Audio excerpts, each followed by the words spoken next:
Hey, what's going on there, guys? We are trying something new out here today. We are going to be doing our first podcast. I'm joined by Gregory here. Hey, how's it going, everybody? So, what we decided to do here was basically kind of like Mark Rosewater's Drive to Work. And instead, we are driving to Magic right now. We're driving to our shop, Top Deck Cards and Games in Bethel Park, PA. Yeah, so it's the first episode of Drive to Magic. Drive to Magic, which is it's an absolutely awful name for this, but I don't know. We'll think of something a little bit more. That's part of its charm, I feel. Yeah, I guess. I mean, the big difference between this and Drive to Work is that we have much better, much sexier, much easier to listen to voices than Mark Rosewater. And you won't have to listen to us talk about how we worked out on Roseanne constantly. I think that's one of the things that people forget is that Mark Rosewater worked on Roseanne. Can I tell you about the time I met Phil Hartman? All right, so on with the magic. On with the magic. Topic of today is Theros. So we have big plans for Theros. We're filming our pre-release video, kind of like we did for. What was the last set we did? M14. M14 was what we did the last 2 months one. ago. Yeah. It doesn't seem like it was that short a time. It seems like it was a lot longer. I know. We have an idea in mind where this is probably going to be a little bit more serious than the last one that we did, where the last one was just kind of really everywhere. It wasn't really kind of fluid. It was just kind of random skits thrown together, mainly making fun of Zach, calling him a whale. We had the Doom Blades and Shocks sketch there, and it was just all over the place, and it was kind of last minute that we did everything. We really didn't go through and rehearse things as well as I think we would have liked to. But this time around, Greg and I are going to be directing it as we did in the last one, and I think we're going to be getting, I don't know, maybe some more people to take part in it. There's definitely a bigger interest in it. From a lot of people I know who are coming, they definitely want to be part of it. And so I think both you and myself right now, we have a lot of little skits, a lot of different things that we could joke about, make fun of, or point out, basically. Yeah. So it's just sort of figuring out which of those we like the best, and then how to tie them together, stitch them together in some sort of unholy zombie-esque way. It seems very Innistrad-ish. Stitched together. Was that the card? Was that what it was called? From Judgment. It was on common. Oh, yeah. Oh, that's right. Two yeah, black. And return target creature from your graveyard to your hand unless you have Threshold, 7 cards or more in your graveyard. Return it to play. A 2-mana return to play spell. And it is by far one of my most favorite cards of all time. That was reprinted, wasn't it? They reprinted that in Graveborn. I know that. Okay, yeah, I believe so. Yeah. I have zero experience with Graveborn, but I think it has a lot of cards I'm a big fan of from back in the day, like Avatar of Woe. Avatar of Woe. Loved that card. Stitched Together, Entomb. I still have a few Entombs from Odyssey from when I was like 10 or 11. Where were we going with this? Stitch Together. I was thinking of the Stitch Drake and all those cards from Innistrad. But when we were trying to talk about the pre-release and the things that we wanted to do for it, I think that we had a lot more off-color jokes than we would have probably liked, and I think like 90% of those aren't going to be used. I think the ones that are just kind of subtly funny are going to be the ones that are going to make the cut. Well, I did a bit of a focus group earlier this week with a lot of Magic players from the University of Pittsburgh. So I guess major props to the Magic player base at the University of Pittsburgh for letting their thoughts to me about what they did like, what they didn't like, and pretty much the response I've received from the local community is across the board, people definitely like the flavor. They really feel like the flavor is just a knock out of the park, and I definitely tend to agree. It's kind of like, it's unwieldy, the amount of mythological stuff that they're trying to pack into one set. I think there might be a point, too, where you're trying to make too many references that it waters down the flavor a bit, or there's just like way too much going on. Yeah. But I would have to say that the flavor is out of the park. A lot of people are really glad that we're moving out of the flavor land of zombies and vampires and werewolves. They're just sick of it. They're sick of the Twilight-esque era of things, and they're ready to move on to something else. Yeah, I would agree with that. And then the last video that Loading Ready Run did on Friday nights, they subtly hinted at a few of the, well, not really hinted. I don't know why I said that. They didn't really hint at it. They just kind of pointed out a few of the things going on with the lore and the ties between like Greek mythology and whatnot. Well, I'm a huge fan of Loading Ready Run, especially their live drafts on Twitch and their comedy drafts on MTGO Academy. I watch their regular non-Magic comedy videos a lot. Both of which I honestly can say that I've never checked out, and I probably need to. Very Canadian. Canadian humor is a lot more restrained than American humor, but I'm still a big fan of them. Yeah. Where was I going with this? I actually, to tell you the truth, I've purposely not watched the new video they did for Theros or whatever, the Heroes Path video.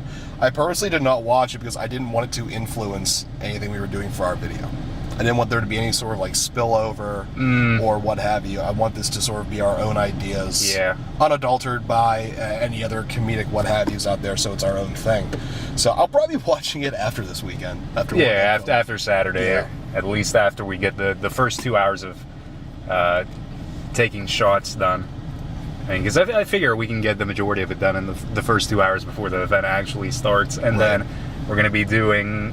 I think we want to do player interviews this time around, have people talk about what they think about Theros and the cards and whatnot. Maybe do some pack opening, or at least film people opening up their pre-release sets and talk about the alignment with stuff, which a lot of people have actually been asking me. They wanted me to do a video about the Heroes Path, what's ultimately good to pick, like what I would be picking.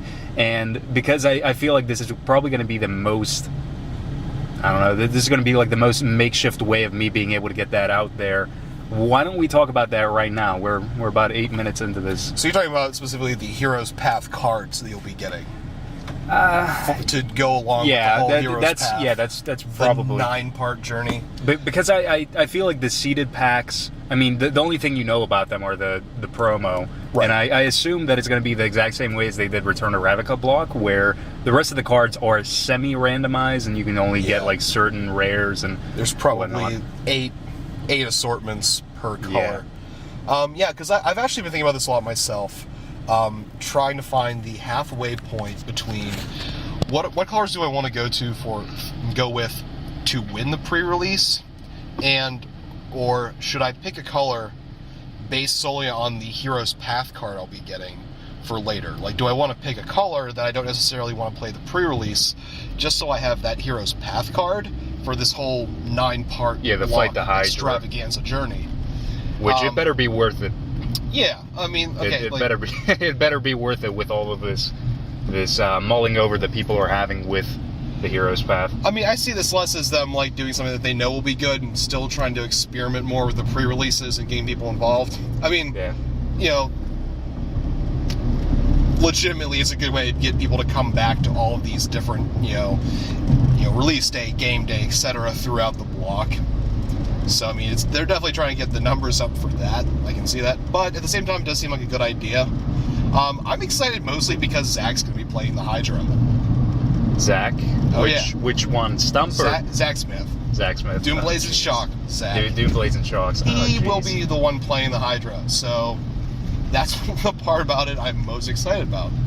Because, like the rest of us, he's just absolutely crazy. And so, him taking on the role of a Hydra should be a good time. This was not something that you've told me about. Oh, yeah. Well, now I'm telling everybody. The whole world will know that Doomblazing Shocks is the Hydra. This is news to me. He's the Hydra. Oh, jeez. Oh, yeah. This is going to be crazy. Well, about the Heroes Path and about my views on what I think is probably the more appropriate way to go about it. The way I've been looking at this set is that probably the white or the red path is probably the most appropriate in terms of limited. I like the Overlord, the black creature, where he just plops out 1/1's equal to your devotion to black. I really like that. I'm not too crazy about the Kraken, but I think that, and even less so for the green human creature, that all of your lands or some portion of your lands become 2/2s or something like that. Yeah, they become bears. Your lands become bears. Wasn't too impressed with that. I think the probably the more appropriate way to go about it, just based on the promo, is to either go for white or go for red. And I'm probably going to be going with Ember Swallower, just because the way I look at it is, Monstrous is a fantastic limited mechanic. Mm-hmm. That's probably one of my favorite mechanics that we've seen in probably the last couple of sets. And just the fact that off of that Monsters, off of Ember Swallower, it throws the game back three turns, essentially 3 land drops back, pretty much assures you that your opponent's not going to be hitting their Monstrous if it's anything large and substantial. And I don't know, it just really, it locks out big things like the Overlord. On top of the fact that he's a 4/5 for 4. Yeah, 4/5 for 4. That's just great. That's insane by itself. So the monstrosity thing is just gravy. That he's beefy enough to still be important after you set back the lands 3 turns. I mean, if you look at all of, well, not all of them, but at least the majority of the Monsters cards, because I feel like there's one that's going to be completely go against what I'm just talking about here, but all of them are so good in terms of power to toughness, based on their converted mana cost. Like, if you look at Peluchronos, like, Peluchronos is dumb. A 5/5 for 4 back in the day would have a drawback, not something that would be even better on top of it. Yeah, I mean, I don't really rant about a whole lot of cards during spoiler season. Yeah. Before, like, in terms of standard, in terms of the playability in standard or the impact they're going to make on standard. I'm usually very quiet about making my predictions in a positive way and saying, oh, this card will absolutely see play. But Peluchronos is definitely really good so far. From anyone I know who's done testing with him, they've had really good results with him in green or green-white decks. And I think his monstrous ability will probably be one of the most relevant monstrous abilities out of the whole bunch. Definitely in standard, but it's just going to be nuts in limited. I mean, the removal aspect with monstrosity, your creature gets bigger and you knock something out of the way. That's really powerful. I mean, the X value doesn't even have to be that big. If you even just get rid of chump blockers or something, like that's perfectly just fine. Yeah, I'm sure, and especially because a lot of the heroic creatures are small by themselves. They only have a boost whenever they're being targeted. Yeah. So he'll definitely take out some heroic stuff over the next 4 or 5 months. Monstrous is instant speed too. Yes. I think if they would have put that as sorcery speed, I think it would have been probably less powerful. Mm-hmm. But I mean, the way that it is, instant speed, being able to do that is just absolutely nuts. But I mean, aside from that, the white creature for the Hero's Path is actually pretty good too. I like Bestow. I think Bestow is a great mechanic, especially for limited. It definitely allows you to be able to play your cards, and even if your opponent tries to go for like that 2-for-1 advantage, Bestow pretty much eliminates 2-for-1, where like if they get rid of your creature when you're trying to enchant, the creature just ends up being entering in as that creature, not like an enchantment on top of one of your creatures that's already on the battlefield to complicate this sentence. And an evasive first striker is awesome. It's as simple as that. Like, when I was trying to figure out what colors I want to do for the pre-release, since I'm attending multiple, so I can pick 3 colors, for this weekend and try those out. I mean, I looked at the black promo, and I was like, hey, this guy's really powerful, but I don't really like playing anything with swamps. It's just not my play style. Yeah. And so I was a little bit sad. I was like, I want to play this guy, but I don't want to have to play, anything with swamps, especially after seeing the full spoiler. Like, the removal in black is kind of like, yeah. So immediately the one I liked the most, like from the bat, was the white Archon. Absolutely. Yeah. And I think just the fact that you can enchant it onto something else is also just bonus. I mean, I'm totally fine with the evasive part, and then also the first strike. Even though Izzet was a really underrated guild for Return to Ravnica, just that promo, Hypersonic Dragon by itself, was good. Did me so well in the pre-releases. He got me through so many games just by himself. I can't remember what I went with Azorius for the Return to Ravnica. I did Azorius as well too, and I kind of liked the Archon there. Yeah. It was always really weird whenever you got into if you were playing Azorius versus Azorius, and both Archons. It's just awful. They were staring each other down the face, but I mean, no, this is the sealed pool I had. I had the promo one I could play with, but then I also got a second Archon, and it was pretty gross. Well, you weren't at New Dimension for whenever we did. You were probably at Top Deck, weren't you, for Return to Ravnica? My schedule for last year used to go Friday night, midnight, Top Deck Cards and Games. Saturday, Top Deck Cards and Games. Sunday, Mr. Nice Guy Games. Okay. So that was pretty much my circuit. All in the Pittsburgh area. Oh, I want to point out to all the listeners out there. I would say viewers, but we don't have any video here. That's probably the kind of different thing about doing this. It's just kind of weird because we don't have any video going on here. It's probably just going to be an image that I throw up of I don't even know what. I'm going to have to go home and figure out what I want to do for the background image of this. But for my Return to Ravnica pools, I ended up getting like Armada Worm. I ended up getting the Mythic Rare out of Azorius. Then I had the Archon, and it was just absolutely nuts. And Bant Fatties and a Temple Garden. I pulled it. Wow. Because fixing is relevant. Yeah, that's just to sweeten the pot up. That's just super gravy. Yeah. That's just like extra gravy on the side. But to get back to the whole discussion about the hero's path, personally, I would say either go for white or go for red. Both of them are pretty good. Like red-white heroic seems to be pretty awesome, or red-white-green heroic is definitely where you want to be looking for, like playing efficient creatures like bears and stuff like that, and then you have like enchantments and any instant sorceries that will grant buffs, trigger off heroic and whatnot, and you just gain advantage for that. I think red-green monstrous is probably the best and the sweetest that it can get. Now, of course, there's going to be splashes, like, I don't know, if you get like some good like black removal, maybe you'll move into like black, red, green, go Jund, or I don't know, something like that. But I think for just overall like red, white, heroic, and then like red, green, monstrous, and yeah, you should probably be fine. I mean, granted, your seal pool is going to be based on what all you pull, and you're going to be able to make a deck based on what you pull, but that seeded pack is probably going to shift you a little bit more towards one direction than another. Yeah, I mean, the way I'll break it down is, all right, the promo just by themselves, I would want to play the black, the white, and the red promos. The color I would want to do for the pre-release, just in terms of playing, would either be red, white, or blue. Even though the blue promo is not that good, I like blue and Theros. I like what I've seen from the spoiler. However, third category, in terms of the Hero's Path card, in terms of that card you're not going to be playing at the pre-release, but the one you'll be doing for the overall journey. Because I haven't even talked about that. that throws a whole other dimension in it, where I don't like the white promo card. I really like I like the white creature that you play at the pre-release, but I don't like the white Hero's Path card where it just taps and prevents 1 damage. I think that's a really weak effect.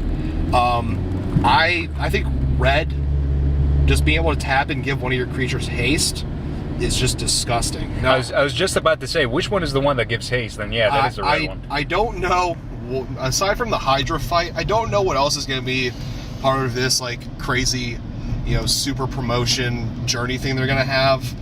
But the haste one just seems really good. Also, the green card. I don't like the green promo. Green might be fun to play at the pre-release, but the green Hero's Path card, the one that boosts it up, I can't remember if it's +1/+1 or +2/+2, but +1. That would be my second favorite, just because it makes combat math really, really tricky. And then there's a really powerful one in black where I think it's tap 3, tap that card, give a creature Death Touch. I don't like the fact that it costs 3 mana to give the effect, but it's still a strong effect. And the blue one is sort of like pseudo removal. I see that as acceptable. I don't see it worth playing blue for the pre-release just to get that card though. And sadly, white, the promo, the Archon, the card I like the most out of the 5, I absolutely hate the Hero's Path promo card, where it's just tapped to prevent 1 damage from a source of your choice. I think that effect is just terrible. I'm pretty neutral to all of that, I want to say, just because I have absolutely no idea how they're going to actually work out the whole Hero's Path, like the hero cards. What I initially thought it was going to be is you choose your hero path and you use that card, like the hero card, in the pre-release, which I thought was going to be ridiculous. And I had this whole scripted out thing like, all right, if I choose this is probably going to be good. Like giving haste to your creature unlimited is just ridiculous. And then they're like, all right, well, this is going to be used for something completely different, not in the actual pre-release itself. Yeah. And then I was like, oh, well, all right. That just kind of, I don't know, that was like maybe an hour wasted of my time. I mean, I take my pre-releases pretty seriously. They're like mini holidays for me. Absolutely. Even when I find a set very lackluster, I try to get involved as much as I possibly can with having as much fun as I possibly can in terms of the pre-release. So this whole extra Hero's Path thing that'll go over the release of all 3 sets in the block, I'm definitely paying attention to. For example, for the second part, for release day with the puzzle poster, where there's a picture on the poster and you have to decipher a puzzle, and the answer is one specific creature. I already know the answer. Yeah, I am not at liberty to discuss the answer with anybody. Yeah, But we already I have know that it. poster up there in our shop. 100%. Yeah, we both know it because you explained it to me. It's pretty sneaky. It's one of those things where, like, once you figure it out, you just go, oh. It's really obvious. It's I have a feeling not so obvious, but it is obvious when you realize it. people are going to complicate the heck out of it. Oh, they're going absolutely. to complicate it. That's what I did whenever I first looked at it. It is really simple, but that's all I can say about that. I mean, getting back to part 1 with those cards, I've been trying to balance out what do I want to do for the pre-release and what do I want to have for the Hero's Path journey in general. So I think for this weekend, the 3 colors I'm going to be playing are going to be red, white, and green. So if you had to pick one, because we're getting close, I have to do a Mark Rosewater wrap-up here. And because we're actually getting close to the shop here, it's about like, I don't know. I see the wizard sign. You know what that means. What would you say if you had to pick one color and play it throughout the entire weekend for all three of the events, the midnight, the Saturday, and the Sunday? What color would you align with? White. White. Hands down. The promo is good, but the cards in white are good. It has pretty much everything you could possibly hope for in a color. It's got quick 1-drops and 2-drops. It has large, beefier stuff. It has a lot of evasive stuff, but it also has some removal. Now that removal's limited more towards, obviously larger creatures, but I think that works out pretty well with the smaller creatures in white. That you can play early white drops, and then later, whenever they start dropping their monstrous cards, and they're like, haha, I am going to overtake this game, you play the higher costed removal, and you can deal with it that way. So, which we saw in Return to Ravnica block limited, that high cost removal is totally fine. Things like Tristani's Judgment and all the likes. Oh, Angelic Edict. Yeah, Angelic Edict. I was trying to think of the name of it, but I couldn't think of the name, and I was like, Angelic Accord. No, that's M14. I was always so happy whenever I saw an Angelic Edict in draft. I was just so happy. I was just like, this draft is going to be sweet. Yeah. So yeah, definitely don't be afraid to go for the high-costed removal. And because we're nearing the shop here, I'm just going to give my quick last words on what I think I'm going to be going with. I absolutely agree with you on white. I think white is just so good. But at the same time, I like playing red-green fatties, and that is just...